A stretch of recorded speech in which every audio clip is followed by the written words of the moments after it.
అంబేద్కర్ విగ్రహ ఆవిష్కరణను విజయవంతం చేయండి. వైసీపీ రాష్ట్ర మహిళా ఉపాధ్యక్షురాలు డాక్టర్ శశికళారెడ్డి.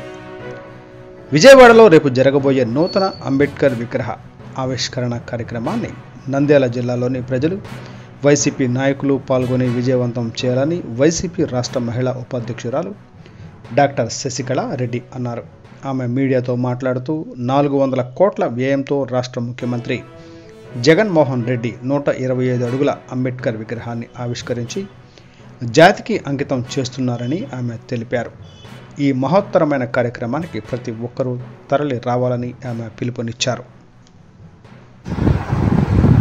గొప్ప మానవతావాది, విద్యావేత్త, సామాజిక సంఘ సంస్కర్త, బడుగు బలహీన వర్గాలు రాజ్యాధికారం కోసం కృషి చేసిన వ్యక్తి, మహిళా సాధికారత కోసం కృషి చేసిన వ్యక్తి, చదువే మన దేశ పేదరిక నిర్మూలన కోసం కానీ ఆర్థికంగా ఎదగడానికి కానీ దోహదపడుతుందని నమ్మిన వ్యక్తి.